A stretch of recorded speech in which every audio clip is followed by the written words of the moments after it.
මේ බලන්න දැන් හවස 7ට ළඟයි. මේ දැන් හොඳටම කරුවලයි. දැන් අපිට වින්ටර් එක පටන් ගන්න ළඟයි. දැන් මේ ඕටම් එක. මේ බලන්නකො මේ පරිසරයේ ලස්සන. හැබැයි මේ හැරේ තාම ගෙවල් හදනවා. මේ නැතින් පේන්නේ වාහන යන පාර. හුඟ දවසකට පස්සේ ඇවිදින්න ආවේ නම් මේ අද නම් සීතල නැහැ. මේ බලන්න මේ හරිය ටිකක් ෆාම් ඒරියා එකක්. ඒ හින්දා මේ ගොඩාක් ගස් කොළන් නැහැ. මේ හරිය මේ අලුතෙන්ම තමයි ගෙවල් හදන්නේ ඔක්කොම. මේ බලන්න මං ඉස්සර හිටපු හරිය නම් ගොඩාක් ගස් වැල් තියෙන එස්ටැබ්ලිෂ් ඒරියා එකක්. නමුත් මේ හරිය මේ ඔක්කොම දැන් මේ ගෙවල් හදන ඒවා. උදේ පාන්දරට එහෙම දැම්මට ඇවිදින්න යන්න වෙලාවක් වෙන්නේ නැහැ. මේ බලන්න මේ හිස්ලෑන්ඩ් එකක් මේක ගෙවල් ගයක් හදන්න දාලා තියෙනවා. මේක විකුණන්න දාලා තියෙනවා.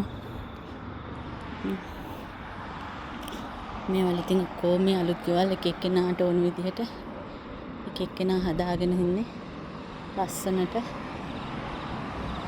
හැම ගෙදරකටම වගේ කැමරා දාලා හයි කරලා තියෙන්නේ. පාරේ කවුරු හරි යනවා නම් ඒවත් රෙකෝඩ් වෙනවා. මිනිස්සු මේ හැම බයටමත් නෙමෙයි න ගොඩක් ඒවල සිකියුරිටි කැමරා දාලා තියෙනවා. මේ බලන්න මේ කොහොම පෙට්ටි ගෙවල් හදන අය ඉන්නේ.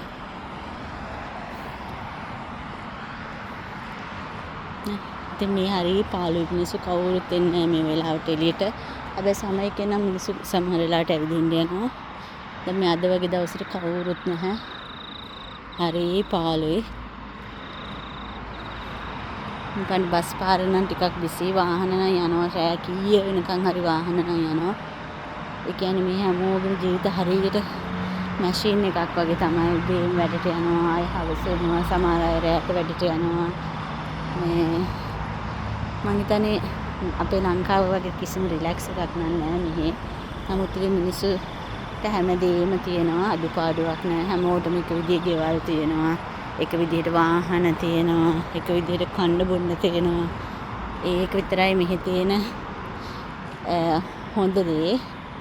අනිත් ඒවා අතින් නම් ලංකාව වගේ කිසිම නිදහසක් පරිසරය වුණත් කිසිම කාලෙන් කාලෙට වෙනස් වෙනවා.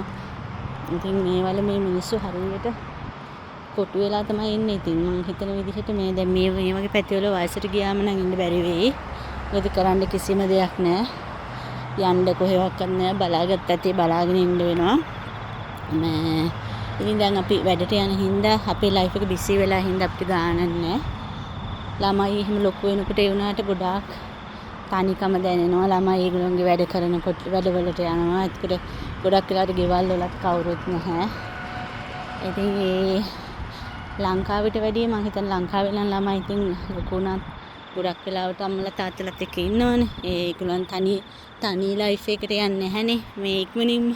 නමුත් දැන් මෙහි 16 වෙනකොට හරියටම අවුරුදු 15යි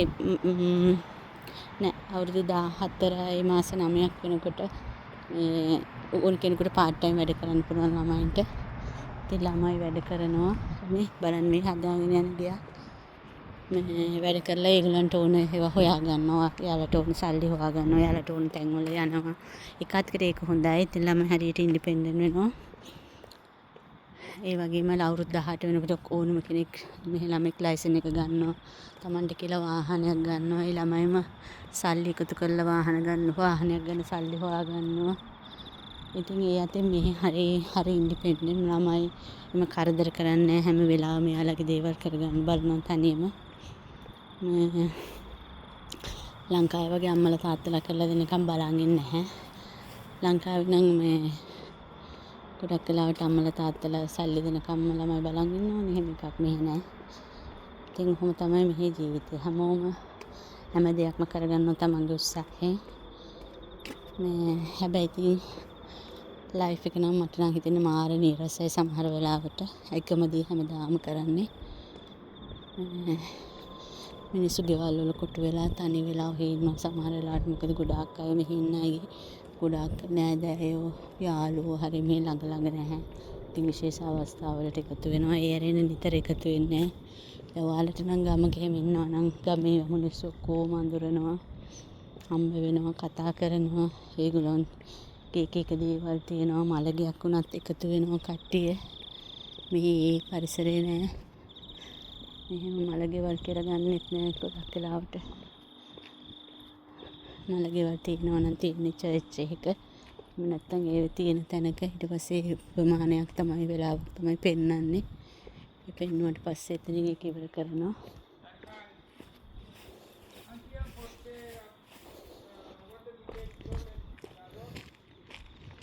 බලන්න ලස්සන ගෙවල් නම් තියෙනවා මාලිගාවල් වගේ. සමහරලාට මේවල එක්කෙනයි දෙන්නයි ඉන්නේ.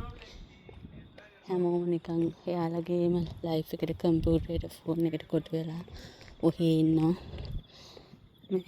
ඉතින් ඒ වලින් තමයි ගොඩාක් දැන් මම හිතන්නේ ලංකාවෙත් ඒ තත්ත්වෙම ඇති. ගොඩක් අය එහෙම තමයි. නමුත් මම නම් ඇත්තටම ආසයි අර අපි ඉස්සර ඉස්කෝලේ ගිය පරිසරයේ තියෙනවා නම් ඉස්කෝලේ ගිය කාලේ තියෙනවා නම් අපිට ඕන තැනක බහලා ඕන දෙයක් කරන්න පුළුවන් පරිසරයේ තියෙනවා නම්. නමුත් එන්නේ වෙනස් වෙනවා. මිනිස්සු වෙනස් වෙනවා. මිනිසුන්ට කවුරුත් නැති වෙනවා. තනි වෙනවා. ඉතින් ඕක තමයි ස්වභාවය.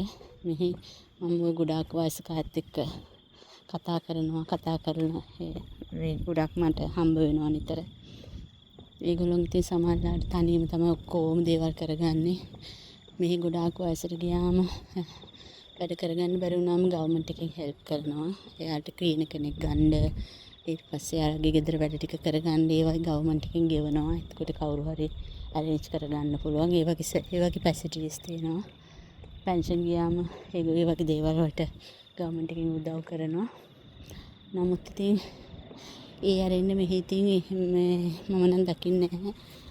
මේ මිනිස්සු මේ සැපට ඉන්නවා තමයි. නමුත් මිනිස්සු මං හිතන්නේ යාළගේ රටවල් වල විතර වගේ මෙහි ඉන්නේ ගොඩාක් වෙන රටවල් වලින් ආපු අය. හැමෝම වගේ වෙන රටවල් වලින් ඇවිල්ලා මෙහි පදිංචි වුණ අය.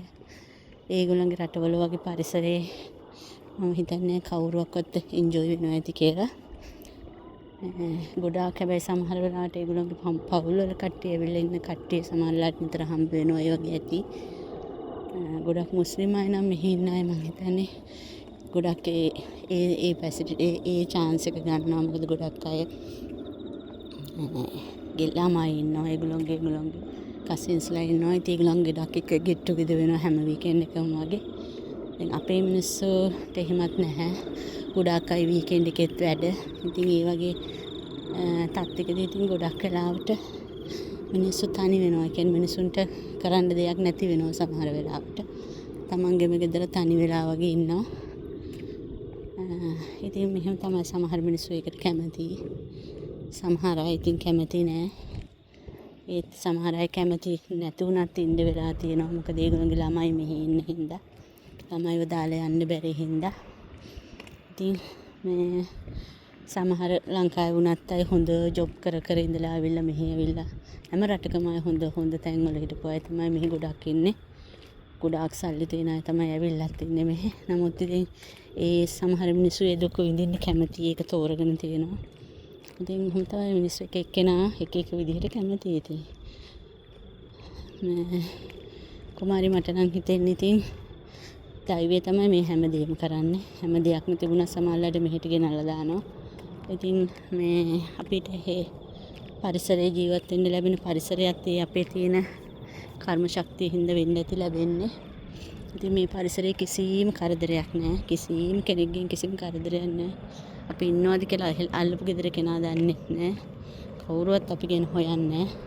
ඉතින් එහෙම බලනකොට ලංකාවට වැඩිය හොඳයි. මොකද ලංකාවේ නම් මිනිස්සු හැමදේම හොයනවානේ. අර ගෙදර එක්කෙනා මේ ගෙදර එක්කෙනා හොයනවා. මේ ගෙදර එක්කෙනා ගැන හොයනවා. මොනවද වෙන්නේ හොයනවා. ඒ වගේ දේවල් නැහැ මෙහි.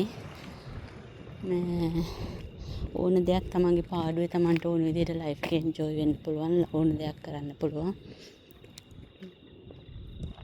ඉතින් ওই විදිහ තමයි ඉතින්. ඔයාලා බලන්නකො මොනවාද මේක වීඩියෝ එකට කමෙන්ට්ස් කරන්න තියෙනවා නම් මට කමෙන්ට්ස් කරන්නකො බලන්න මොනවාද මේ ඔයාලට හිතෙන්නේ කියලා. හරි එහෙනම් ඔයාලට සුබ රාත්‍රියක්.